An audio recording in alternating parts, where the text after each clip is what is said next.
I think this is interesting, spooky, and empire changing. I think we're watching the end of the American empire. And there's a law called Gresham's Law. And Gresham's Law says bad money drives out good money. So this is bad money here. It's called the US dollar. I call it toilet paper today. And this is good money here. This is silver, and this is gold. So what happened in 64 and 71, they took the gold out of this paper, toilet paper right here. And in 64, they took it out of our silver coins. So Gresham's Law is in action today. America has been kind of a bully because we had the reserve currency of the world. Our special friend and always at the right time is, Andy Shechtman, and he is adding so much dimension to my thoughts. And I think his wisdom and his experience and his foresight as to what's happening in the world is crucial.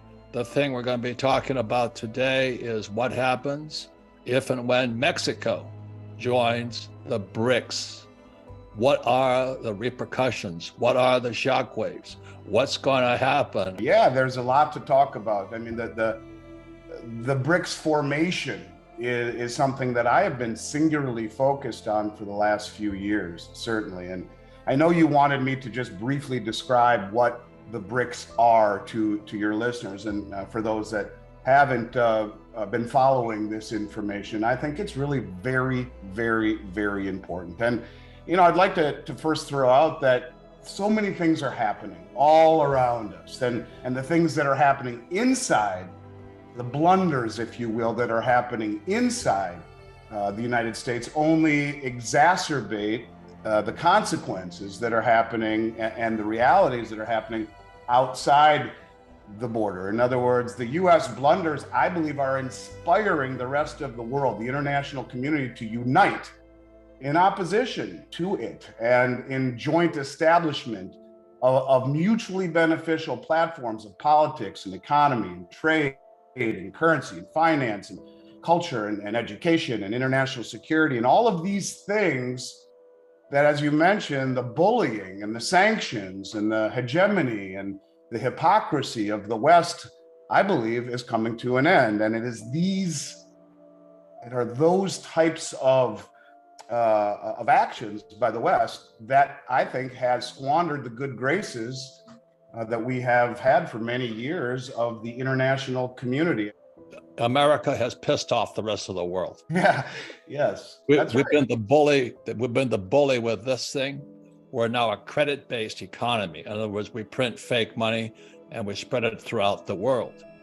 But the rest of the world is actually producing the food, the gold, the silver, the machinery, and all this. So finally, the rest of the world said, enough's enough. So I remember years ago, because I operate in South Africa a lot. I love South Africa. But they joined the BRICS: Brazil, Russia, India, China, South Africa. That was the original BRICS. And now they're gaining force and momentum. And I think people have heard the word BRICS, but very few people know. ¿Qué pasa? What caused the BRICS to form, Andy? Well, I think. But what does it mean to us? Because otherwise, so what? Right. Well, and I think by the end of this discussion, people will certainly understand it. But you're right. Brazil, Russia, India, China, South Africa comprise the BRICS, and these are countries that are uniting in common interests and doing it without the bullying, if you will, of the Western hegemony, and they're beginning to set themselves apart from the rest of the world. And what really started me my awareness to this was the rise of the Chinese Belt Road and Rail Initiative, which this coalition of countries standing up against the Western hegemony. And that's really what it is. It's not just Brazil, Russia, India, China, and South Africa.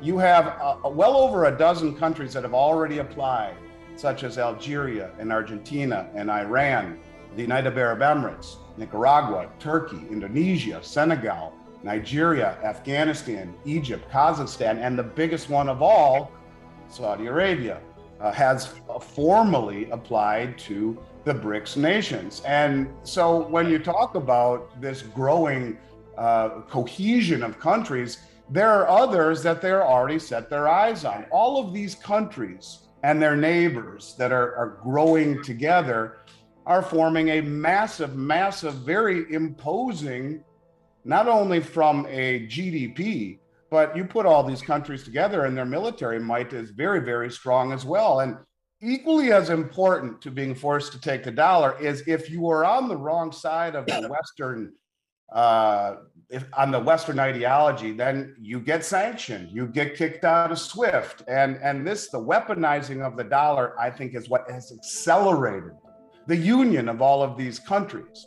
And when Andy, can you explain what the SWIFT is? Because guys like me don't. Sure. The SWIFT system is basically the oxygen that is needed for cross-border payments to breathe. In other words, you're not allowed to send your money from one country to another unless it routes through the SWIFT system, which is basically a computer system, if you will, or a message board system. That allows banks to trade money back and forth and clearing through a U.S. settlement bank system. So in order to trade dollars, you have to have access to the SWIFT system. And if you are kicked out of the SWIFT system, you cannot trade dollars. And if you can't trade dollars, you can't buy oil and you can't sell your goods globally. In essence, it isolates you. Well, unless, of course, you're trading your Iran and you're trading your oil to China for the Petro Yuan bond, which is immediately convertible. But what happened? But didn't America exercise SWIFT? I mean, they punished a whole bunch of countries just recently. Absolutely. And no better example than what they did with Russia, kicking them out of SWIFT. And you saw what Russia did in retaliation. They are selling their goods in gold and in rupee and for ruble and for yuan, and they are sidestepping. It is this bullying, as you said at the beginning, it is this hypocrisy that is making everyone come to the table. And before I talk about the Belt Road, I want to mention one thing that's really very interesting. We talk about the glue, right? The glue that makes all of this stick is the backing of a new system with commodities such as gold. So check this out. The gold holdings as a percentage of reserves, these are all countries that have either applied to the BRICS or are already in it. Venezuela, 82% of their reserves are in gold. Uzbekistan, 65%. Kazakhstan, 63%. Bolivia, 55%. Belarus, 40%. Turkey, 29%. Turkey was the largest importer of gold in the world last year and has continued that for the first month of the year here in January, being the largest importer of gold. These countries are accumulating the glue that will make this cohesion stick. Now, when we talk about the Belt Road Initiative, which is very important to the whole thing, right? There's several groups that are all tied together like this. The Belt Road, the Shanghai Cooperation Organization, the BRICS, and the Eurasian Economic Union, where the Belt Road Initiative has every one of the 13 OPEC producing countries on the Belt Road, the largest infrastructure project in human history. It's all connecting through trade routes, if you will. For example, the north-south corridor that connects from Iran to India and allows Iran and Russia and India to trade without going around waters that are patrolled by the US Navy. It allows them to have the ability to reach each other much more quickly and without the Western influence. And all of these routes and all of these agreements are bringing the world together against the West. This deal, and if you look at what China is doing, right now you have Iran and Iraq, of all countries who've hated each other for centuries, are currently in a brokered deal by China in the final stages on work of the first rail connection between the two states in history. And they can easily connect. It's a 1,500 kilometer railway. They can also connect Syria and Lebanon, all part of the Belt Road Initiative. You have other Gulf states that are coming together like the UAE and Kuwait, but all of this, none of them more important than what just happened, and that is the Chinese mediated Iran, Saudi Arabia deal, where they're now building, for the first time ever, they're putting embassies in each other's countries, and they are coming together, I think, in what is mutual cooperation, where everyone economically cooperates in mutually beneficial ways with the view not only towards building common destiny, but this represents a massive nail in the Western hegemony, where all of these countries, where the West has really precipitated and this constant bickering, China's coming in and building infrastructure in Africa, in South America, in Saudi Arabia, in Iran, in Iraq, and all of these countries, they come in, they build infrastructure, and they are creating cooperation against the West. And the glue that will make it stick is the pledging of commodities to the system. The Shanghai Cooperation Organization has told the world that they want to have a settlement currency for the entire Eurasian landmass backed by gold. And the BRICS. So that's what Andy is saying here. See, for years, we've been able to ship this toilet paper throughout the world. That's right. And that's Gresham's law, when bad money chases out good money. So what the U.S. has been doing for a long time, they've been shipping people toilet paper, and they've been shipping us commodities like wheat, grain, oil, food, gold, silver, finished goods, and things like this. So that's Gresham's law, and the world said, we've had enough of this. And now it's coming bigger and bigger and bigger and bigger. And what Andy is talking about, the Belt and Road, is not really a road trade route, it's supply routes. They can be water trade. It's called the sea routes also. So all the people that have been giving America cheap or wonderful goods for toilet paper, it's coming to an end. Is that what you're saying, Andy? It is. And when you see Saudi Arabia join this union, not only the BRICS, but the Shanghai Cooperation Organization, and with the rest of OPEC on the Belt Road, it starts to come together like, whoa, they're going to say to the world, hey, we're done with just taking dollars. And when that happens, it's a very big problem. And that's why you're seeing rumors of Japan, New Zealand, Australia, and now Mexico signing up for the BRICS nations, or for their economic union.